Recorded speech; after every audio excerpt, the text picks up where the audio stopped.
que je ne reste plus en tant que pasteur. Je ne suis plus un vendeur d'illusions.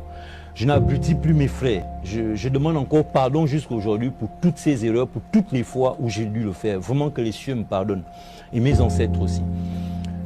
Ils nous disent que Adam a péché avec Ève au commencement.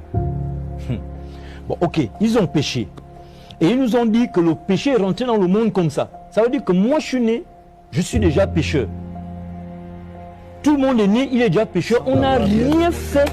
On ne nous a pas demandé de croire en Adam pour hériter de son péché. On ne nous a pas dit de ne pas croire à Adam pour hériter. Il n'y a pas de condition. On dit dès que tu es né, tu es déjà né sous le péché parce que Adam a péché. Oh, c'est quand même violent. Hein. Moi, je me rappelle, étant enfant, j'ai grandi avec ça et je me disais que c'est violent.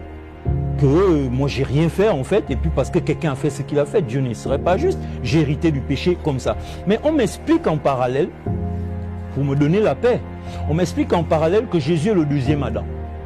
Ça veut dire, c'est lui qui vient justement après celui qui a chuté, nous réconcilier avec Dieu.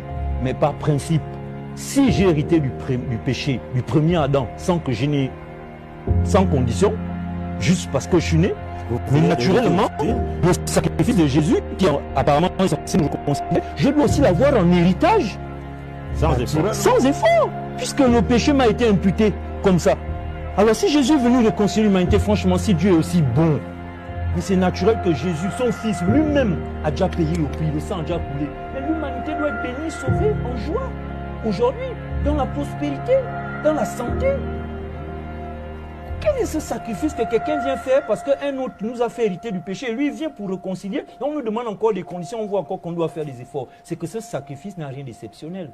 Il a même dit, oh, si quelqu'un te sauve et que tu replonges. Mais donc ce sacrifice n'a rien d'exceptionnel. Si Dieu va venir sur terre, venir mourir sur une croix, on l'a torturé pour peu qu'on l'ait torturé pour ce que ça représente pour certains. Dieu a subi tout ça en fait pour rien parce que dans tous les cas, l'homme peut dire non. Non, il faut arrêter, c'est trop facile. Il faut quand même qu'on élève une réflexion, c'est trop facile. C'est des mythologies, des histoires fabriquées